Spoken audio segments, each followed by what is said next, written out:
दोस्तों नमस्कार। आध्यात्म के एक और नए अंक में आपका हार्दिक स्वागत है। दोस्तों, श्रीमद् भागवत गीता के 18 अध्यायों के छठे अध्याय को आज हम आपके बीच में प्रस्तुत कर रहे हैं। भगवान श्री कृष्ण कर्म योग और कर्म संन्यास के तुलनात्मक मूल्यांकन के अनुक्रम को 5वें अध्याय से इस छठे अध्याय में भी जारी रखते हैं और पहले वाले मार्ग का अनुसरण कर संस्तुति करते हैं। श्री कृष्ण कहते हैं, जब हम समर्पण के साथ कार्य करते हैं तब इससे हमारा मन शुद्ध हो जाता है और हमारी आध्यात्मिकता अनुभूति गहन हो जाती है। फिर जब मन शांत हो जाता है तब साधना उत्थान का मुख्य साधन बन जाती है।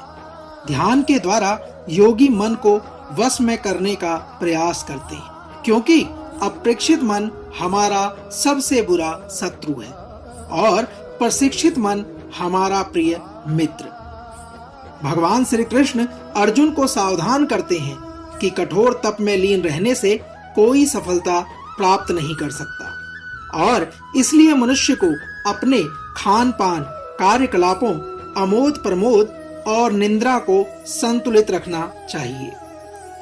भगवान श्री कृष्ण मन को भगवान में एकत्रित करने के लिए साधना का वर्णन करते हैं। जिस प्रकार से वायु रहित स्थान पर रखे दीपक की ज्वाला उसमें झिलमिलाहट नहीं होती, ठीक उसी प्रकार साधक को मन में साधना कर स्थिर रहना चाहिए। वास्तव में मन को वश में करना कठिन है, लेकिन अभ्यास और विरक्ति द्वारा इसे नियंत्रित किया जा सकता है। इसलिए मन जहाँ कहीं भी भटकने लगे तब हमें वहां से इसे वापस लाकर निरंतर भगवान में केंद्रित करना चाहिए। जब मन शुद्ध हो जाता है तब यह अलौकिकता में स्थिर हो जाता है और आनंद की इस अवस्था को समाधि कहते हैं, जिसमें मनुष्य असीम दिव्य आनंद को प्राप्त करता है। दोस्तों, इसके पश्चात अर्जुन उस साधक के भाग्य के संबंध में प्रश्न करता है जो इस मार्ग का अनुसरण करना आरंभ तो करता है, लेकिन अस्थिर मन के कारण लक्ष्य तक पहुंचने में असमर्थ रहता है। भगवान श्री कृष्ण उसे पुनः आश्वस्त करते हैं कि जो भगवत प्राप्ति के लिए प्रयास करता है उस पर बुराई कभी हावी नहीं हो सकती।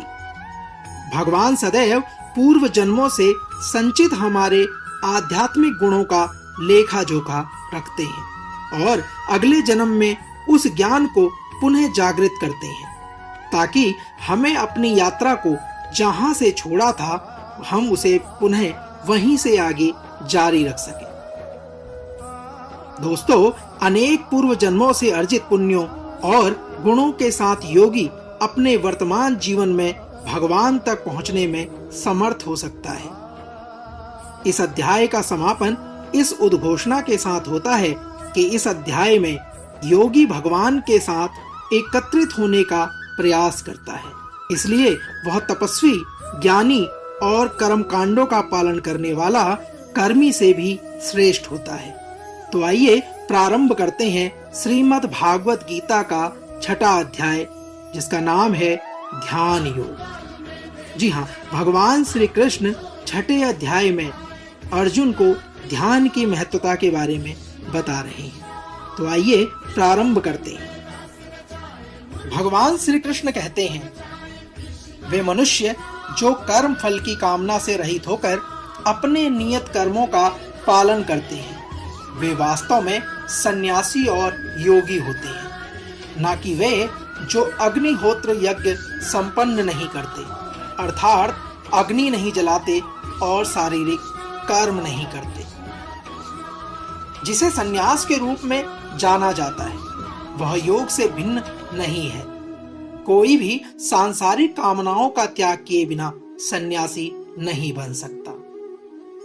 भगवान श्री कृष्ण आगे कहते हैं, जो योग में पूर्णता के साथ अभिलाषा करते हैं उनके लिए बिना आसक्ति के कर्म करना साधन कहलाता है और वे योगी जिन्हें पहले से योग में सिद्धि प्राप्त है, उनके लिए साधना में परम शक्ति को साधन कहा जाता है। कृष्ण कहते हैं, हे अर्जुन, जब कोई मनुष्य ना तो इंद्रिय विषयों में और ना ही कर्मों के अनुपालन में आसक्त होता है और कर्म फलों की सभी इच्छाओं का त्याग करने के कारण ऐसे मनुष्य को योग मार्ग में आरूढ़ कहा जाता है। श्री कृष्ण कहते हैं, हे अर्जुन, मन की शक्ति द्वारा अपना आत्म उत्थान करो और स्वयं का पतन मत होने दो। मन जीवात्मा का मित्र है और शत्रु भी हो सकता है। श्री कृष्ण आगे कहते हैं, हे अर्जुन, जिन्होंने मन पर विजय प्राप्त कर ली है, मन उनका मित्र है, किंतु जो ऐसा करने में असफल होते हैं, मन उनके शत्रु के समान कार्य करता है। वे योगी जिन्होंने मन पर विजय पा ली है, वे शीत, ताप, सुख, दुख और मान अपमान के द्वंद्वों से ऊपर उठ जाते हैं। ऐसे योगी शांत रहते हैं और भगवान की भक्ति के प्रति उनकी श्रद्धा अटल होती है। हे अर्जुन, वे योगी जो ज्ञान और विवेक से संतुष्ट होते हैं और जो इंद्रियों पर विजय पा लेते हैं, वे सभी परिस्थितियों में अविचलित रहते हैं। वे धूल, पत्थर और सोने को एक समान देखते हैं।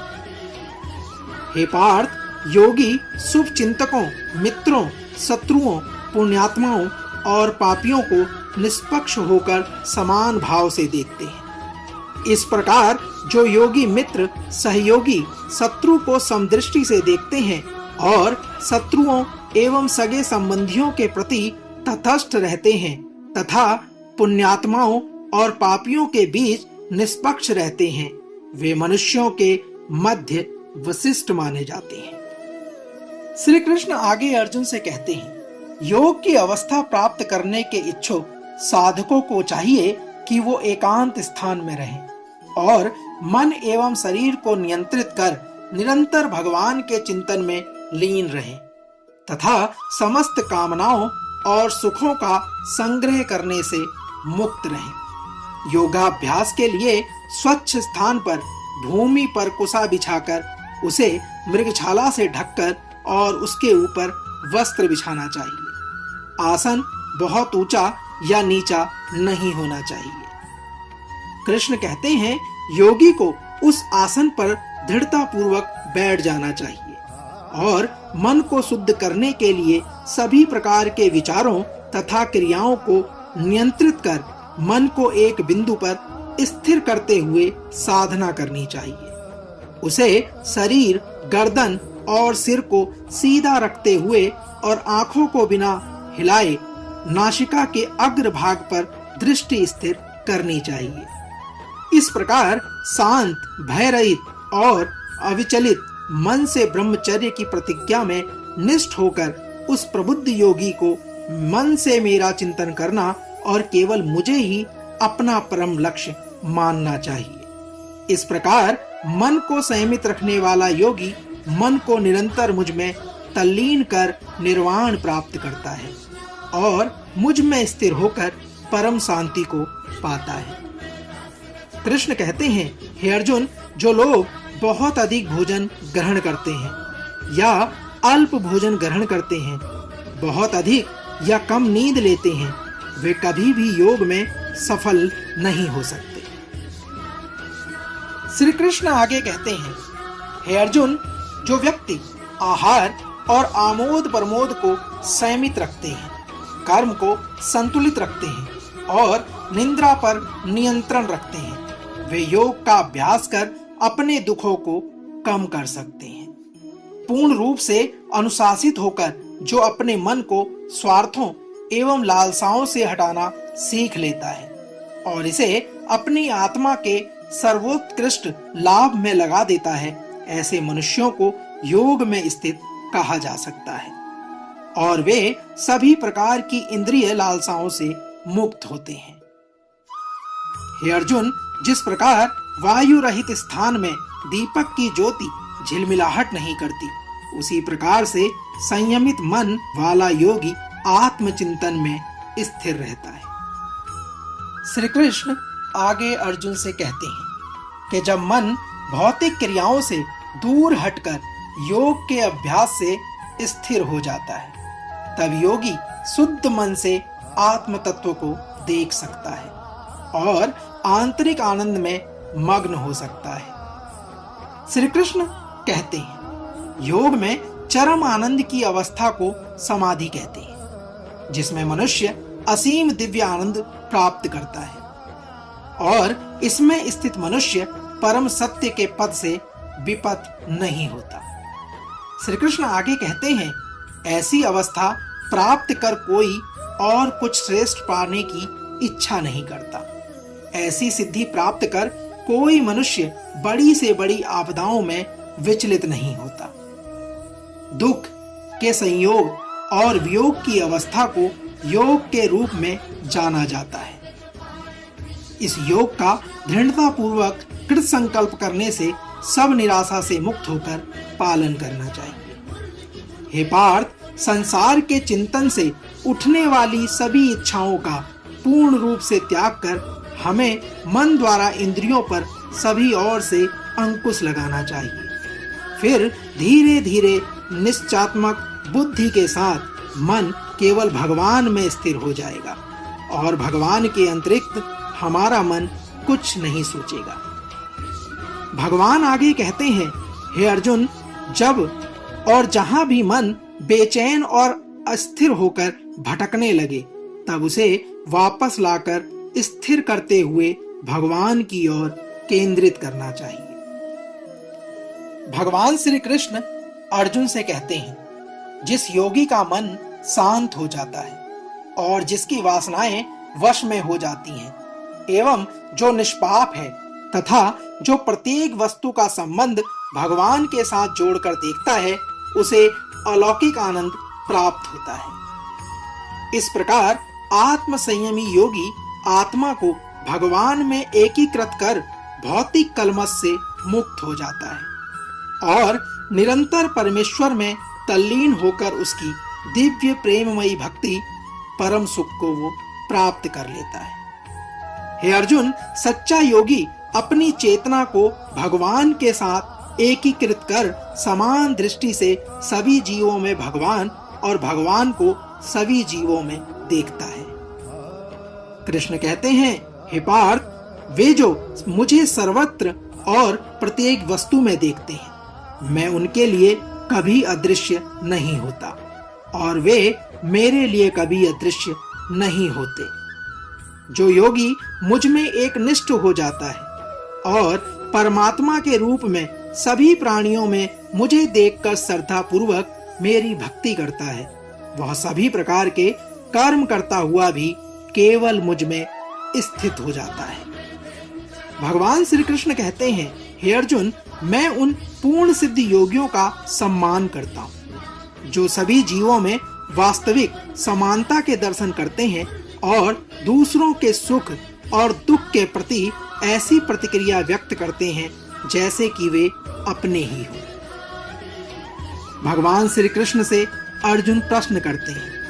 अर्जुन कहते हैं, हे मधुसूदन, आपने जिस योग्य पद्धति का वर्णन किया वह मेरे लिए अव्यवहारिक है और अप्राय है, क्योंकि मन चंचल है। अर्जुन कहते हैं, हे कृष्ण, क्योंकि मन अति चंचल, अशांत, हठी और बलवान है, मुझे वायु की अपेक्षा मन को वश में करना अत्यंत कठिन लगता है। भगवान श्री कृष्ण उत्तर देते हैं। कृष्ण कहते हैं, हे महाबाहु कुंदी पुत्र, जो तुमने कहा वह सत्य है।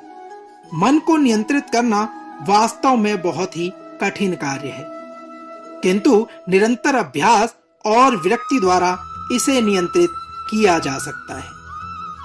अर्जुन, जिसका मन निरंकुश है उनके लिए योग करना कठिन है, लेकिन जिन्होंने मन को नियंत्रित करना सीख लिया है और जो समुचित ढंग से निष्ठा पूर्वक प्रयास करते हैं, वे योग में पूर्णतः प्राप्त कर लेते हैं। यह मेरा मत है। यहाँ से आगे अर्जुन कहते हैं, हे श्री कृष्ण, योग में असफल उस योगी का भाग्य क्या होता है जो श्रद्धा के साथ इस पथ पर चलना तो प्रारंभ करता है, किंतु जो स्थिर मन के कारण भरपूर प्रयत्न नहीं करता और इस जीवन में योग के लक्ष्य तक पहुंचने में असमर्थ रहता है। हे महाबाहु कृष्ण, क्या योग से पथभ्रष्ट ऐसा व्यक्ति भौतिक एवं आध्यात्मिक सफलताओं से वंचित नहीं होता और छिन्न भिन्न बादलों की भांति नष्ट नहीं हो जाता, जिसके परिणाम स्वरूप वह किसी भी लोक में स्थान नहीं पाता? यहाँ अर्जुन भगवान श्री कृष्ण से प्रश्न कर रहे हैं कि क्या योग से पथभ्रष्ट ऐसा व्यक्ति जो भौतिक एवं आध्यात्मिक सफलताओं से वंचित रहता है, उसके क्या कार्य है? अर्जुन कहते हैं, कृपया मेरे इस संदेह का पूर्ण निवारण करें, क्योंकि आपके अतिरिक्त कोई अन्य नहीं है जो ऐसा कर सके। भगवान श्री कृष्ण अर्जुन से कहते हैं, हे प्रथापुत्र, आध्यात्मिक पथ का अनुसरण करने वाले योगी का ना तो इस लोक में और ना ही परलोक में ही विनाश होता है। मेरे प्रिय मित्र, भगवत प्राप्ति के मार्ग पर चलने वाले को बुराई पराजित ही नहीं कर सकती। श्री कृष्ण कहते हैं, हे अर्जुन, असफल योगी मृत्यु के पश्चात पुण्य आत्माओं के लोक में जाते हैं। अनेक वर्षों तक वहां निवास करने के पश्चात वे पृथ्वी पर कुलीन या धनवानों के कुल में पुनः जन्म लेते हैं, अथवा जब वे दीर्घकाल तक योग के अभ्यास से उदासीन हो चुके हैं, तब उनका जन्म दिव्य ज्ञान से संपन्न परिवारों में होता है। संसार में ऐसा जन्म अत्यंत दुर्लभ है। हे कुरुवंशी, ऐसा जन्म लेकर वे पिछले जन्म के ज्ञान को पुनः जागृत करते हैं और योग में पूर्णता के लिए और अधिक कड़ा परिश्रम करते हैं। हे अर्जुन, वास्तव में वे अपने पूर्व जन्मों के आत्म संयम के बल पर अपनी इच्छाओं के विरुद्ध स्वतः भगवान की ओर आकर्षित होते हैं। ऐसे जिज्ञासु साधक स्वाभाविक रूप से शास्त्रों के कर्म कांडों से ऊपर उठ जाते हैं। श्री कृष्ण आगे कहते हैं, हे पार्थ, पिछले कई जन्मों में संचित पुण्य कर्मों के साथ जब ये योगी आध्यात्मिक मार्ग में आगे उन्नति करने हेतु निष्ठा पूर्वक प्रयत्न में लीन रहते हैं, तब वे सांसारिक कामनाओं से शुद्ध हो जाते हैं और इसी जीवन में पूर्णतः प्राप्त कर लेते हैं। कृष्ण कहते हैं, एक योगी तपस्वी से, ज्ञानी से और सकाम कर्मी से भी श्रेष्ठ होता है। अतः हे अर्जुन, तुम सभी प्रकार से योगी बनो, क्योंकि सभी योगियों में से जिसका मन सदैव मुझ में तल्लीन रहता है और जो अगाध श्रद्धा से मेरी भक्ति में लीन रहता है, उन्हें मैं सर्वश्रेष्ठ मानता हूँ। दोस्तों, ये था भगवान श्री कृष्ण के मुखारबिंदु से निकला श्रीमद् भागवत गीता के 6 अध्याय का महत्व, जिसमें भगवान श्री कृष्ण ने अर्जुन को ध्यान योग के बारे में अवगत किया। भगवान श्री कृष्ण के द्वारा उनके मुखारबिंदु से निकली अमृतवाणी के 7वें अध्याय को लेकर कल हम एक बार पुनः आपके बीच में उपस्थित होंगे। हम आशा करते हैं कि आज का यह अंक आपको अवश्य पसंद आएगा। हम उम्मीद करते हैं कि भगवान श्री कृष्ण के द्वारा बताई गई बात और भगवान श्री कृष्ण के द्वारा ध्यान योग के संबंध में कही गई ये बातें आप अपने जीवन में उतारने का प्रयास करेंगे। अगले अंक में कल एक बार पुनः आपसे होगी मुलाकात। जय श्री कृष्ण। राधे राधे।